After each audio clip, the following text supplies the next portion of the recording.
This is Heard Between the Ears, a podcast about candid conversations and human contradictions. We're your hosts, Anna and Kendra. Welcome to Heard Between the Ears. This episode is the contradiction of patience versus instant gratification. What a loaded subject for me. How about for you? You're nodding. Same. It is a loaded conversation. What am I saying? I don't know. Yes, I agree. Those contradictions are tough because we always say patience is a virtue, Oh, I but know. like we don't ever have patience. And we don't mean it. No. When I think about, so truth be told, I like pretty much qualify myself. We're having a hard time today coming up with the words, but you know what? It happens, it just happens. Mhm. Anyway, what I was going to say is, I think I've shared before, I grew up, so part of being Catholic is prayer, but now in my adulthood, I would say I consider myself to be a bit more spiritual. Anyway, where I'm going with this is whenever I find myself praying, I feel like I am constantly praying for patience. And I would consider myself a patient person, but it depends on the situation. So when it comes to having patience for myself, it is like, nope, no patience for myself.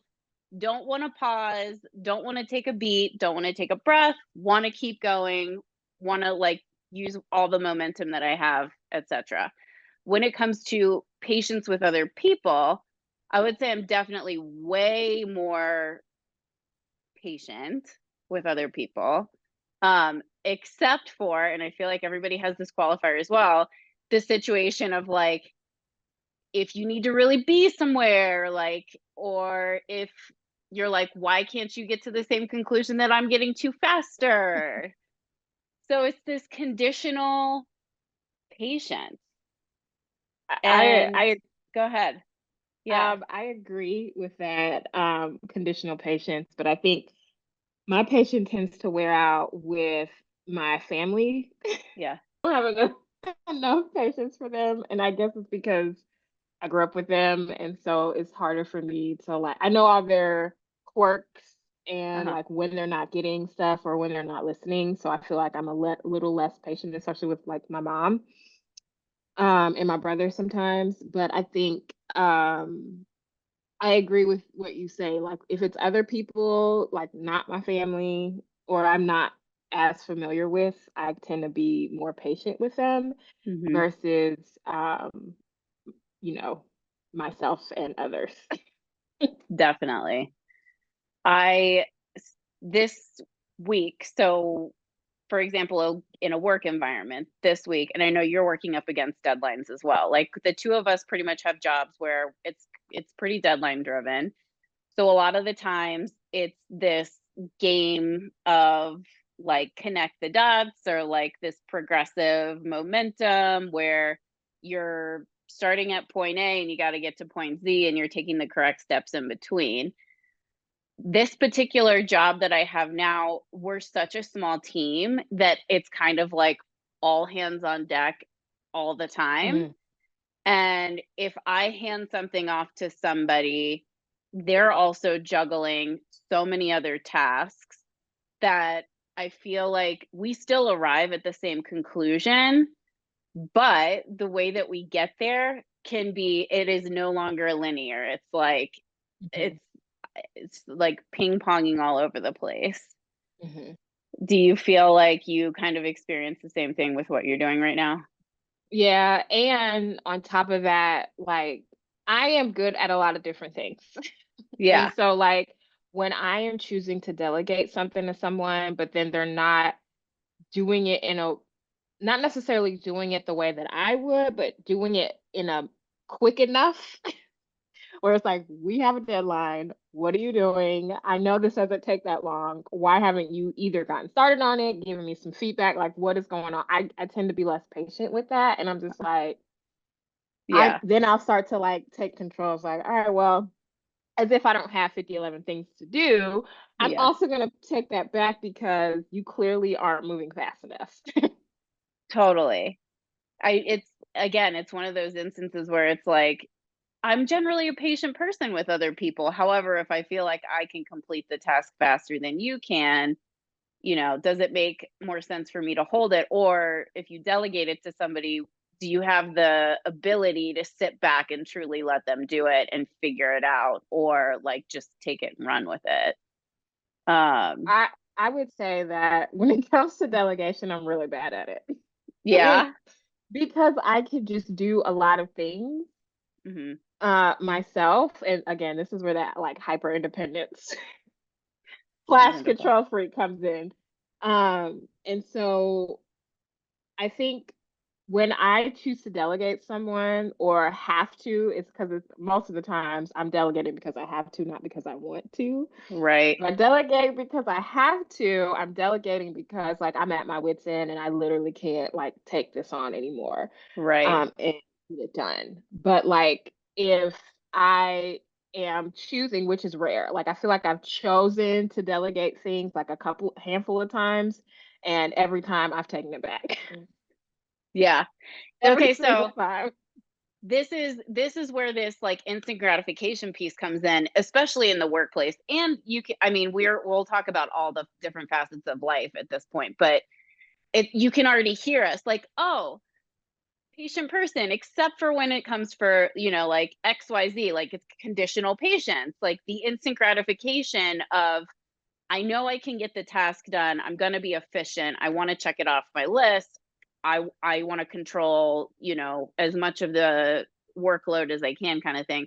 Instant gratification. Boom. Like I just want to get it done and move on. Yeah. Pretty much.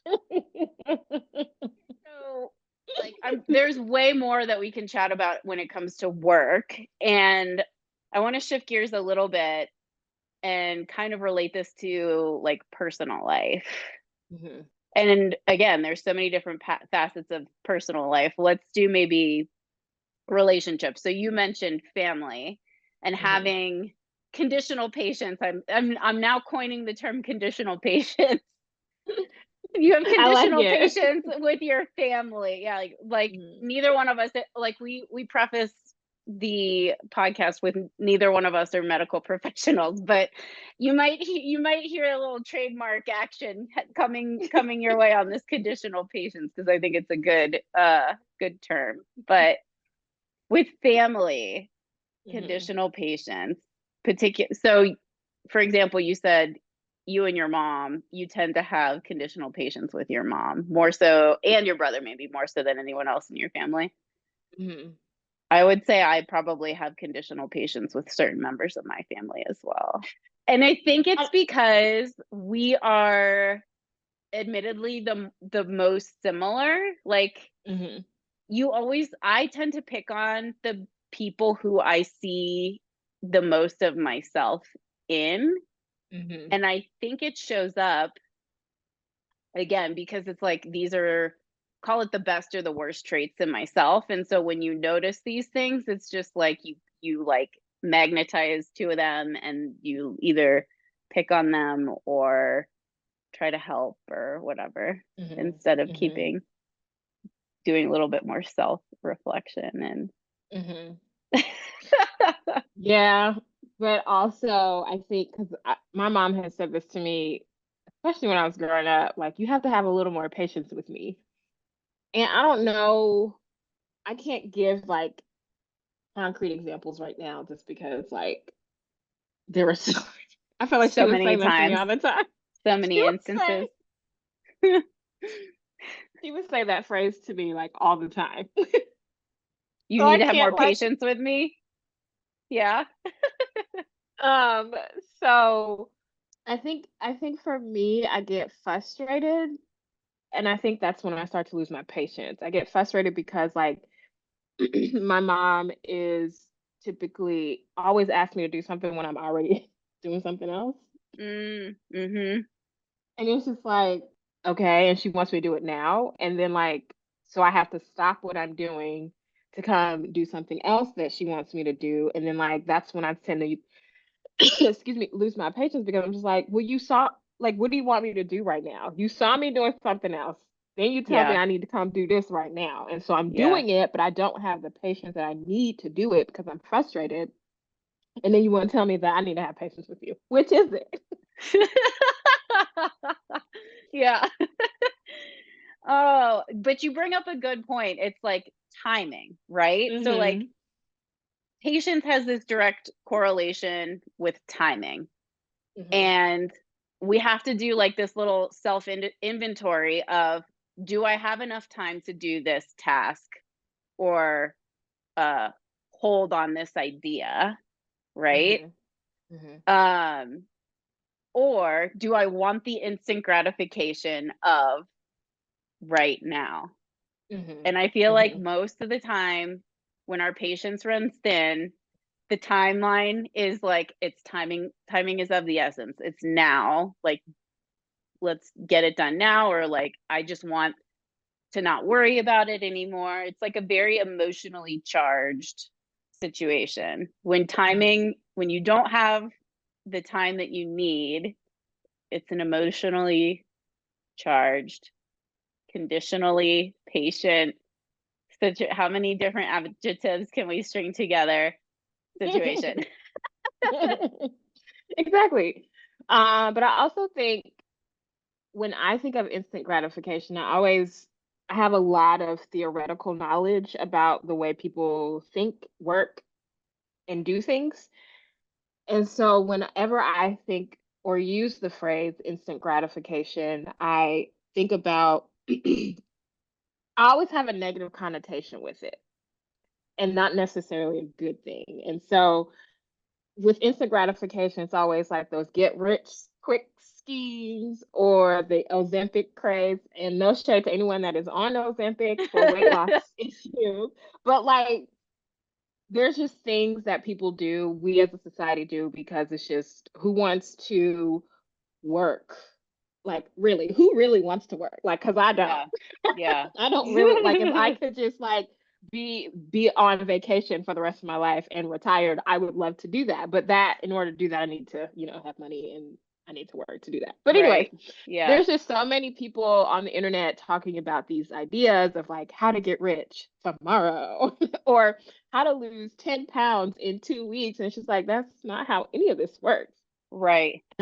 So I wanted to talk about that piece and how Hmm. we think about instant gratification in that, but also like flip it and talk about how it can be a positive. Yeah. I I am totally on board with you on the subject of instant gratification. And the thing that just popped up in my head for me is, if you are a planner, you're probably more likely to be okay with um long wait, I'm going to try to think about how to say this, like short-term goals and long-term gains. So Hmm. like setting yourself up for success in a way where you've planned your trajectory out. These are the 5 things that I need to do in order to like set myself up for success in the long run, versus flipping it and being like, I'm going to do these, like, well, not these one. I'm going to do this one thing of a very short time frame, and it's probably not going to last as long because you haven't taken the time to set yourself up for success in the long run. And I would say that's my opinion. Taking the shortcut generally doesn't set yourself up for success. I mean, but sometimes it does. So like there's Yeah.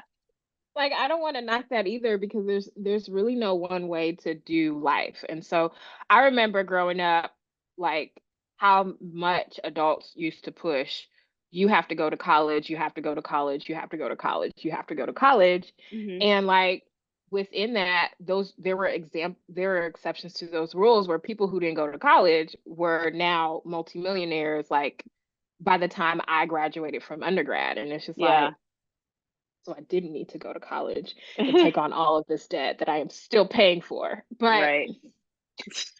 But like, I also think it depends. I think it depends, and that's where like that contradiction comes in because like Right. sometimes short term, like doing one thing that you don't think is going to last actually does last for a long time. Like, who would have thought influencing was going to be this thing that we do now? Like, Yeah. there are so many influencers in this world, but like people back then when the influencing game started, like they were like, "You doing what for what?" Oh, Yeah. okay. On the Yeah. internet? Oh, okay, girl. I guess. And like there are influencers that make millions of dollars in a month or a year, and it's not necessarily a get rich. I don't want to equate influencing as a get rich quick scheme because it's not. But like if you're really good at influencing people and just like putting yourself out there and telling your story and influencing people to buy things that you use every day, like you can make a lot of money in that. But Yeah. like there are people to this day that don't think influencing is a real thing. Mhm. That kind of touches on this like overnight sensation feeling of instant gratification that it like happened overnight. But I think building, if you want to take it in the direction of influencing, like they started just being really vulnerable and open with people, and then this person told that person, or by way of Mhm. algorithm or whatever, suddenly this person's flooding your feed. Mhm. But like word travels fast, I think, in that way, for sure. Mhm. Mhm. um but it would be interesting to know if that person set out with the intention of, I'm going to be an influencer, and like my three steps that I'm going to take are, I'm going to post every day, I'm going to share, whatever their process is, like how did they do it? I don't know that anybody's ever like, I feel like whenever I look at my feed with these influencers in it, and somebody will ask the question like, how do you get started? They're like, you just start. Like you just start doing it. But like I would have to think that it would be not, maybe not a super slow uptick, but like, Mhm. I don't know, a funnel that just like all of a sudden, like you start Yeah. small and it just gets bigger. I don't Yeah. know. Yeah. It doesn't, like, you don't, unless you already have a following, influencing doesn't happen overnight. It is that idea of this. It took me 10 years to be an overnight sensation. It's something I saw somebody say a while ago. And I was like, that is so true. Because, Yeah. like, here we are, like, busting our butt, doing whatever we're doing. And, like, people aren't seeing it, but, like, I'm still doing the work. I'm still putting myself out there. I'm still making some gains. It may not be as big as somebody else, but I'm making gains. And then one day you go viral, or one day something happens, or you meet the right people, you get in front of the right company, and all of a sudden everyone knows your name. And it's Yeah. like that didn't happen. Like, in order for me to like become that person where everybody knows my name, I had to do all this work. Mhm. I had to do all of this work that you didn't see. And so now you think I'm an overnight sensation when it literally took me 10 years to get here. Yeah. I mean, it's like the contradiction. I think it's there. Patience, instant gratification, they work together, but at the same time, it's very conditional, like how you talk about it, I guess. And Um, I think with social media, there's this idea that if I just do one thing and go viral, then I'm set for life. But it's just mm, like, if, for example, you do go viral, but you don't have the systems, you don't have this process in place, you won't be able to capitalize on that, you going viral, as opposed to somebody else who actually has a process and plan in place where they're like, okay, I just went viral. Let me push out all of these things where, like, hey, you can still follow me on all these other platforms, and this is how I can bring in some more money from that. But I've seen people go viral who are just like these random people in the middle of nowhere. I mean, no shade to yeah. that either. But like I have literally seen like these people go viral, and it's just like I don't even know what to do with this. And it's just like, because you, like, that's not sustainable. It's not Yeah. sustainable. Yeah. Okay, so sustainability in the practice of instant gratification versus patience. I'll switch Mhm. gears a little bit and take it into I was in the fitness career path for like I think it was almost 12 years, definitely 10 years. And um there are a lot of people in the world who generally have this goal of losing weight. And then let's say they want to do the 21-day fix and lose the, lose the promised 10 pounds in 21 days. Um I am of the opinion that it takes a lot more time than 21 days to lose weight and like have that be sustainable. And so I want to open up the conversation about the fitness industry and patience versus instant gratification. Because I definitely have a story to tell when it comes to like whatever my fitness goals and my fitness journey has been. Um, I can also I can yeah, also have a story to tell too. So yeah. I love this pivot. There was a this is, and I'm sure that we'll like circle back around in in ways and chat the other facets of it. But I do think that it's important to talk about because if you and I are experiencing certain feelings about about our fitness journey, then there has to be other people too who are also in this fitness journey, lifelong Mhm. fitness journey, having patience with ourselves and grace. It's a very loaded topic. Yeah. So I think I've been a kid who's always been active in sports. Like I just generally like sports growing up and always played sports. The earliest that I was like an early bloomer as a kid, and so in fourth grade, I think we chatted about this before. I was wearing like bigger sizes because I was pretty much the size that I am now as a fourth grader. Like I think I was almost 5 foot to 5'3" as a fourth grader. I already like looked like a female. I didn't look like a girl as a fourth grader. And so I knew that I was different. And especially growing up in the 90s, like the majority of my like life forming years were the 90s when marketing I feel like was becoming like a very big industry at that point in time because advertising was serving all kinds of, you know, stuff our way. And I think that's where like the birth of the 21 days lose 10 pounds, um eat diet foods and diet culture where that began. And I think I just always had this mindset that I needed to lose weight. And I didn't know how to do it at that point in time because I'm in like fourth, fifth, sixth grade, just feeling like I'm a bigger person. So, like, of course, you go down the mindset of, well, if I don't eat or if I exercise a lot or do all the 1,000 ab crunch workouts that fitness magazine, said to do kind of thing. And like being fed that kind of information at such a young age, like 9, 10, 11 years old, didn't set me up for success initially.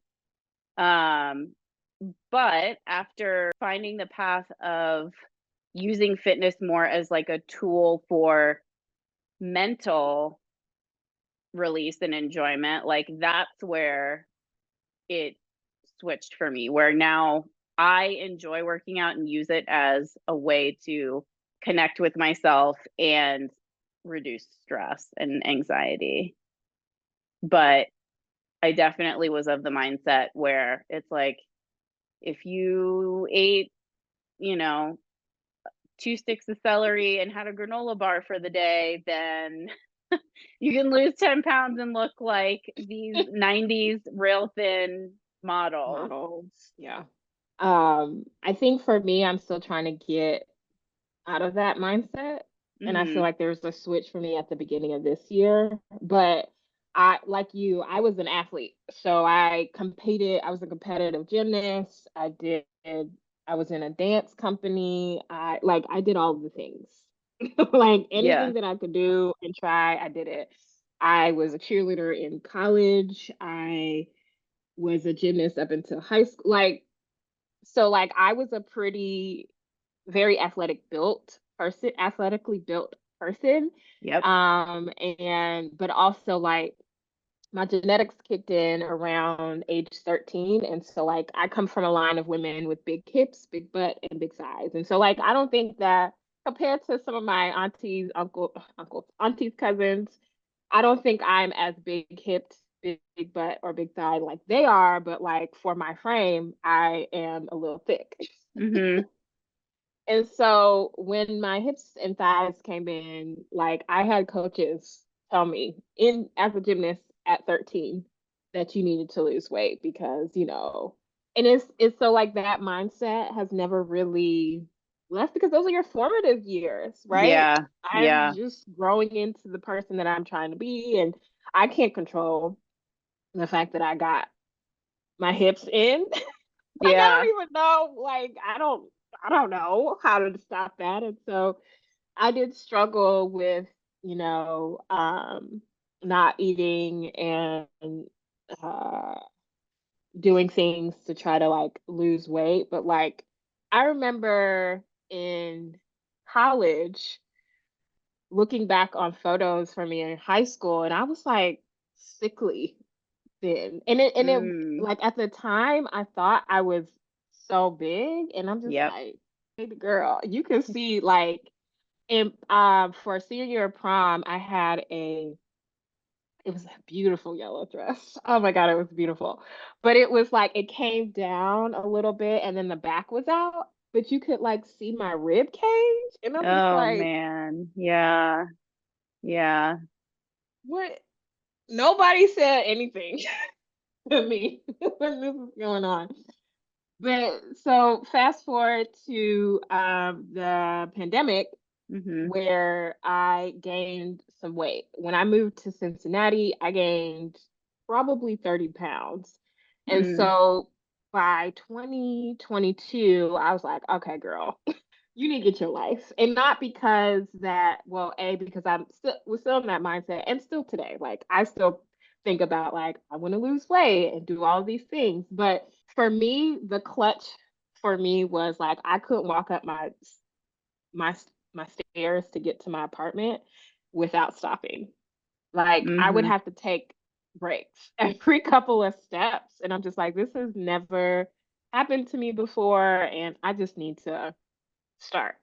And so we've so I think I started going to the gym religiously and like working out probably fall of 2022. So I'm like in this year and a half journey where like at the top of this year is when I started to see the changes in my body where I'm just like, okay, like I can fit some of the clothes that I used to fit, but like I'm also upset about it because the clothes that I bought to fit the body that I was in were super cute too. So I'm just Yeah. like also having this Tug of this war this between tug of war between like who I I don't want to was, give who up I this am. wardrobe. Right. Who I Yeah. was, who I am, and who I'm going to be. And I think I will be quite honest and say that before this year, my focus was I need to lose weight. Yeah. Yeah. Yeah. Yep. I need to lose weight. But I don't know what happened, but something clicked for me this year. And like it didn't become that anymore because I kept um people kept talking about like how they've been working out for a year and they just lost all this weight and it's like it's taken me a little longer to do that but like that's also okay because like I'm enjoying the journey and like Mhm. I am stronger than I was yesterday, let alone last year. Mhm. Mhm. But also because I'm doing these more mindful practices like I stretch every day. And so being able to sit cross-legged is something that I haven't wasn't able to do last year, and I can do that now.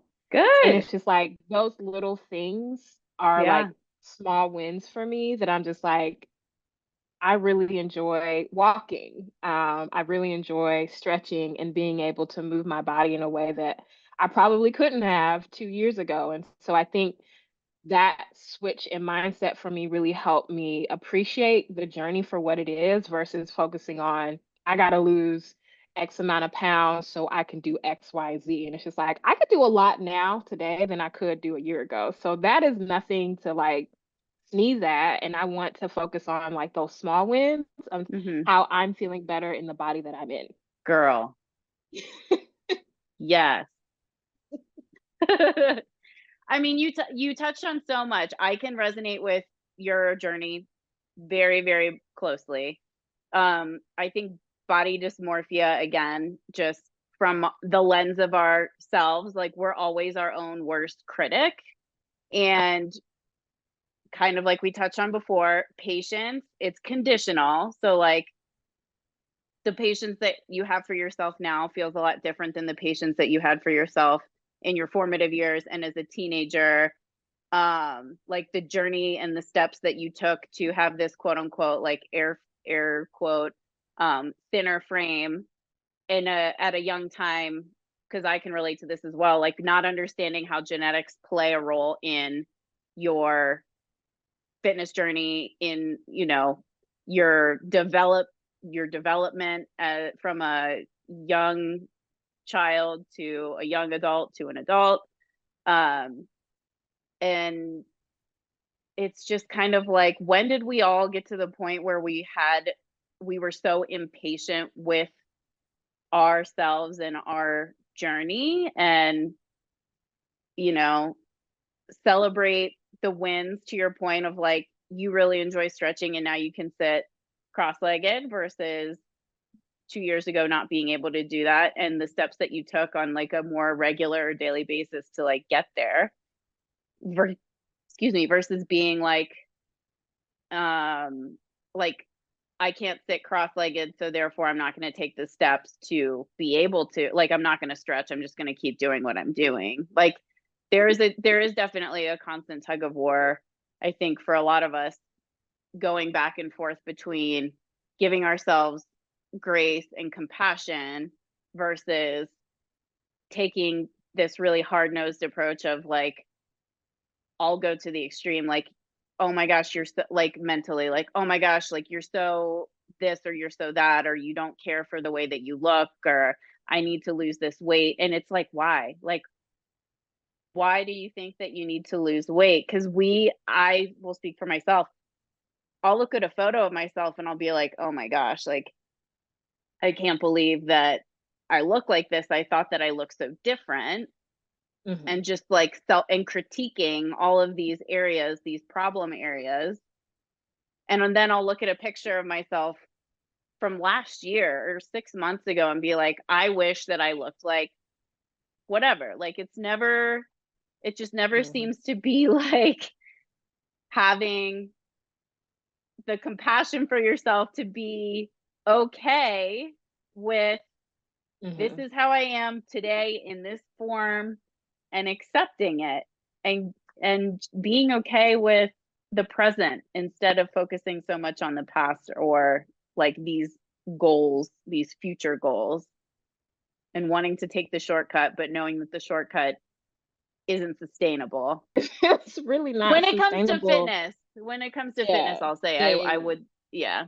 Mhm. Yeah, I think because even with the girls that are like these super toned bodies, muscles Mhm. popping everywhere, like that didn't happen overnight, first of all. And for them to be that strong and to be that toned, they have to continue their routine. They have to keep eating more proteins and fibers. They have to keep lifting like weekly Yeah. every day almost. So it's like that's a whole lifestyle change. And if you think that, you doing something like not eating or something that's going to change in 21 days, like, okay, great. In 21 days, you would have lost this pound, but like, do you want to stay this way for a long term? Then you have to put in the work. Yeah. I mean, I feel like we could continue to chat on it, but I think what we're both trying to say is stay present, give yourself grace and compassion. I'm saying this to myself and the collective group. Same, It is same. it I'm is receiving it too.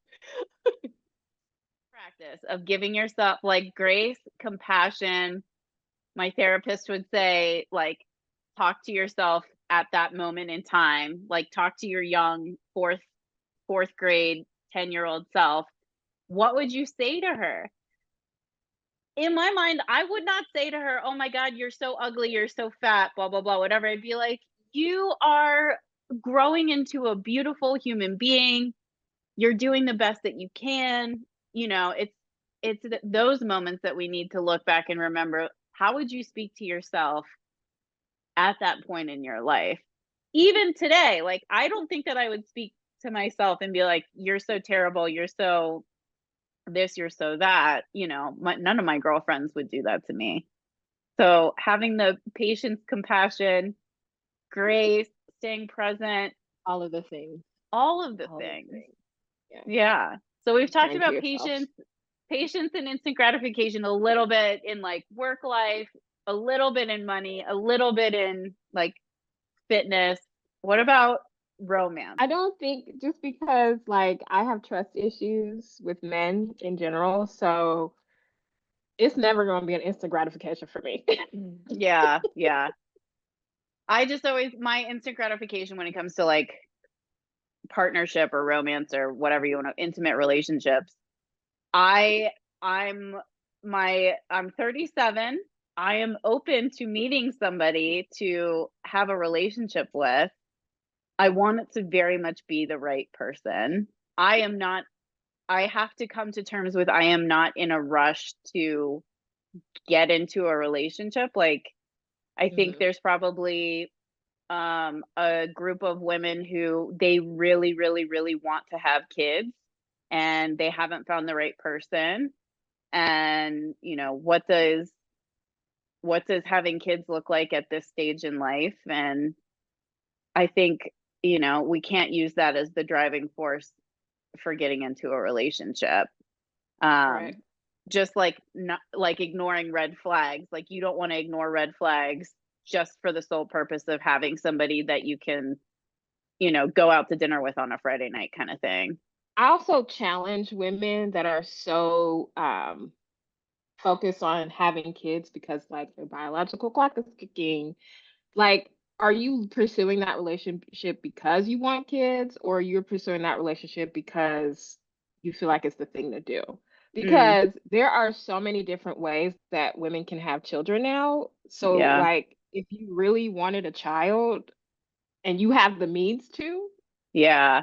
I mean, having the means is a big. I There's a girl who I went to college with, and I can't remember if I shared this with you or not, but she's in the medical field. She doesn't have a partner.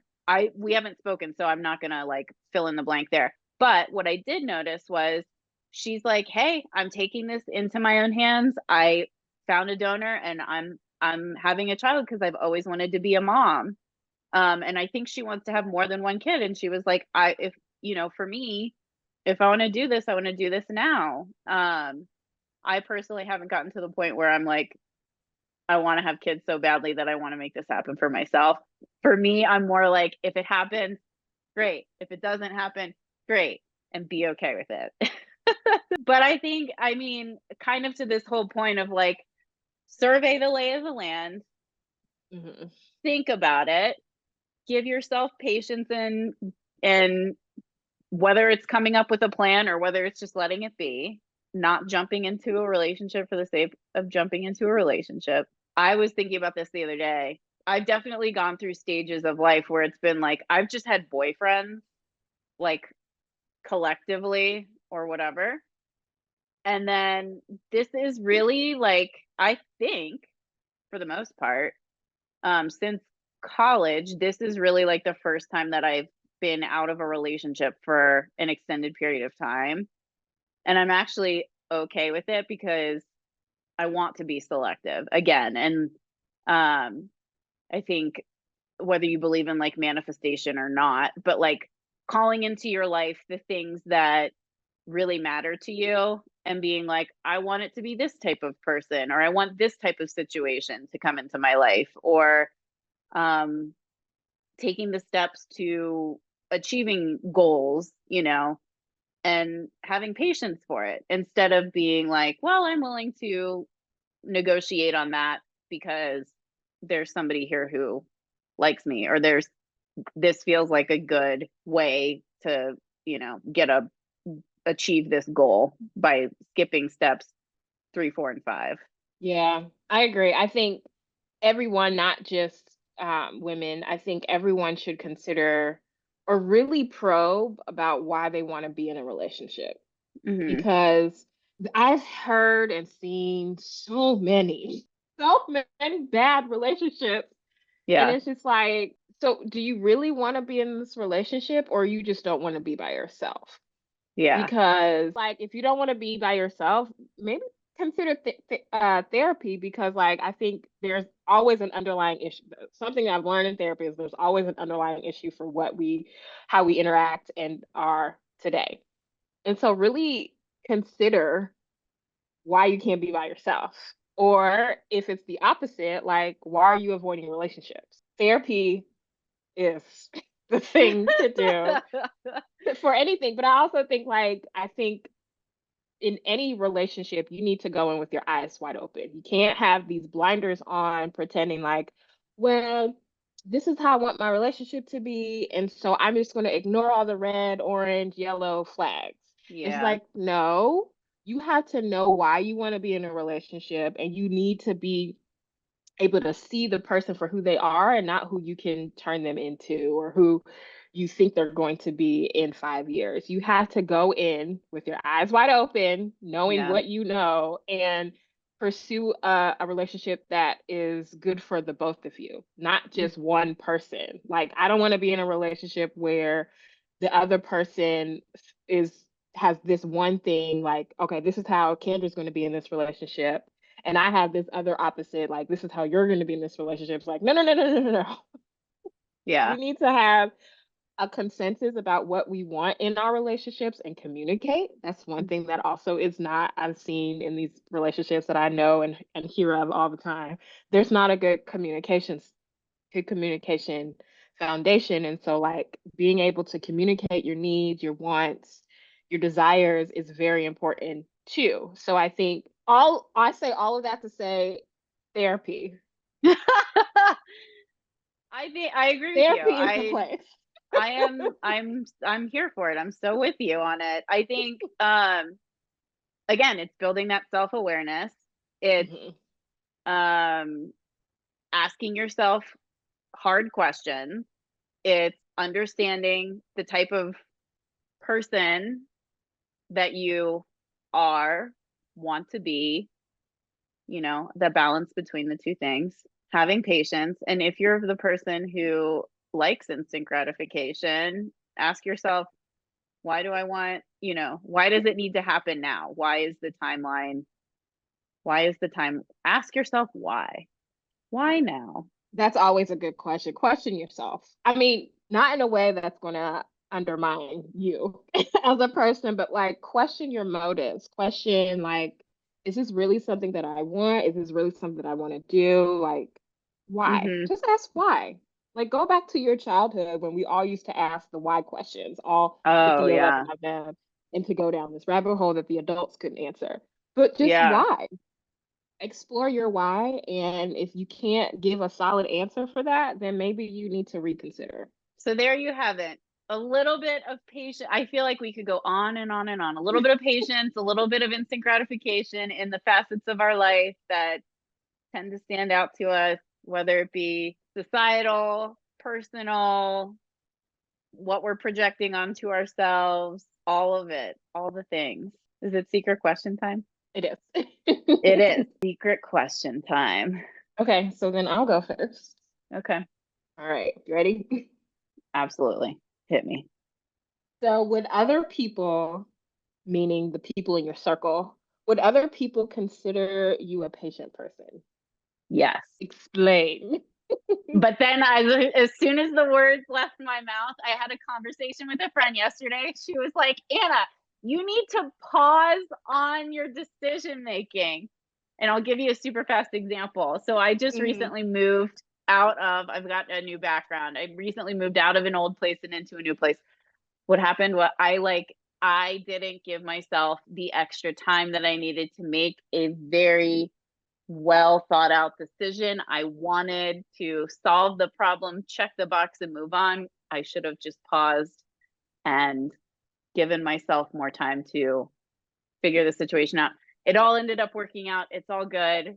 But the steps that I took in order to get to this place made me look like a very impatient person. However, my inner circle of friends, I feel like conditional patience, they would be like, yes, you're a patient person. And I I would generally li am a patient person. I generally am. Yeah. I think so, speaking from I've, experience. yeah, no, I think the nature of like the careers that I've had, I've mostly been in the service industry in some capacity.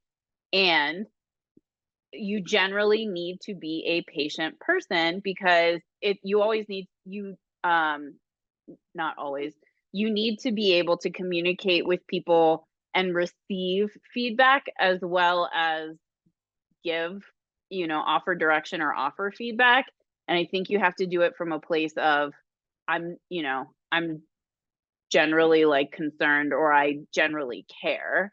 Um, and so, yeah, no, I would say that I'm a patient person, patient with other people, not patient with myself.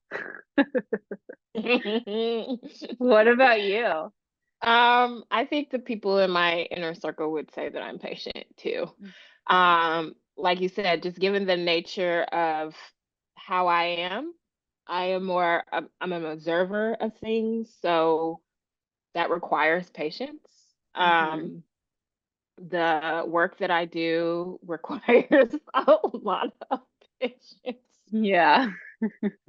So I think they would say that I'm a patient person. I'm trying to think why they would not. Hmm. But I don't feel like I feel like I generally am a patient person. It just, I have conditional patience with people that I have conditional patience with. I agree. Conditional patience. Hmm. Yes. Okay, so my question for you, I this is kind of silly, but those like as seen on TV ads? Hmm. This is where I went with instant gratification and question. So you were watching TV and So it's this like, ooh, is inspiration. I only have access to like streaming channels, so I haven't seen live TV in a very long time. Plus, I can't stay up that late to watch these infomercials. Yeah. But as seen on TV, I want to know, Hmm. have you made any as seen on TV purchases? And if you did, what was the item? I don't think I have. It was, There's no and Thigh I'll tell you Master, there's why. no George Foreman grill, there's no Okay, there is a George Foreman, but it wasn't like it was. We bought this when I was going to college, and we bought it in the store. It wasn't like I called the phone. yeah, Maybe my line parents and did, but like right. it was in this. They were like, "You need a George Foreman because you can't cook in your dorm, so this is a good alternative." It's like, okay, I still have Yeah, that yeah, yeah. George Foreman from freshman year. So I mean, technically yes, but I didn't pay for it. My Okay, parents okay, did. yeah. But I would say that I haven't spent money on those as seen on TVs because I think they're absolutely ridiculous. I'm Yeah. always pointing out the flaws whenever I see those commercials. I'm just like, who would buy this? Because X, Y, and Z. So I would never say never, but like I would not intentionally buy as seen on TV item. So I don't know that it was seen on TV, but it was definitely like I got influencer targeted. Maybe that's a better, okay, so like you'll have to Okay. take your answer back because I know you have definitely made purchases from influencers who Mm-hmm. they make their way into your algorithm. Well, you should have asked that question. Okay, well, I'll answer my question from that lens, and you answer the Okay. question from that lens too. So Okay. there was this girl that I used to follow. I don't follow her anymore because she was very triggering to me. So I took her off my social media. But Fair. she spiralized everything. And so it was like the zoodle craze, like zucchini Oh, okay. noodles or like Mm-hmm. carrot noodles or whatever. So I bought this.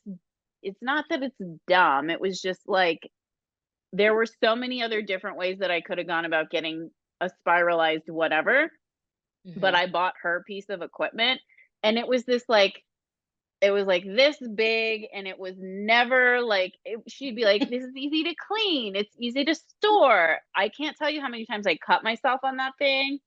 And it was also like so awkward to put in a drawer, and I was just I bought one for my mom because I was like, you're gonna love it. I no longer have it, and I don't think my mom has it anymore either. So I fell victim. Most recently, I fell victim to the spiralizing machine that I don't use anymore. And I also think that there's probably, other people who also bought the Zoodle noodle maker. Yeah. I'm sure.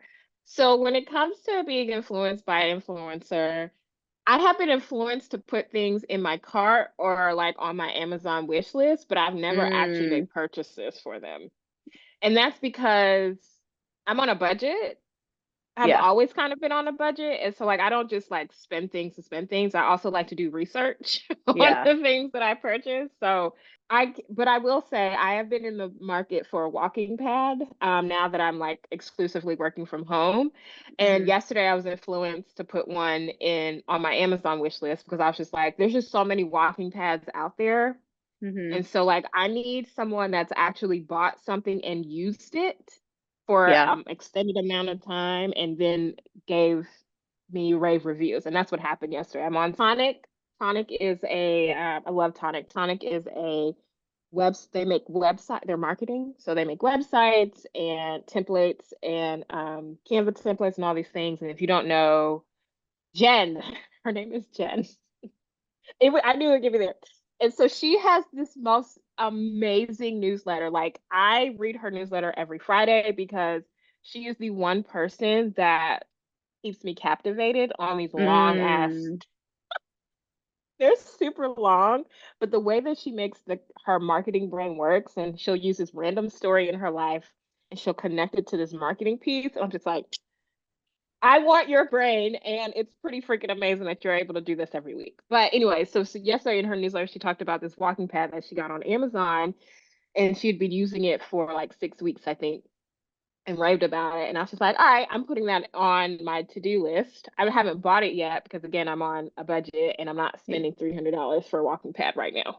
Right. Right. But I have been influenced to add things that I will eventually purchase. Uh-huh. But so yes and no. Yes Just and answering no. your question. To answer your question in a contradiction, yes and no. You heard it here. I eventually purchase them. I just don't purchase them like right then and there. Immediately. Yeah. You are a I know. contradiction, I as am know. I. Can't help it. Well, I think we covered a lot today. I agree. I know. This was a big episode. There was a lot going on. It was. It it might be a long one, but I don't hate it. I don't either. We're here for it. Yeah. Well, thank you everyone for listening. You come back for more. Come back for more. Until next time. Next time. Thank you for listening. If you like the podcast, please like and subscribe to the podcast. Drop a comment, leave a review, connect on social media @HeardBetween, and keep coming back for more. Until next time.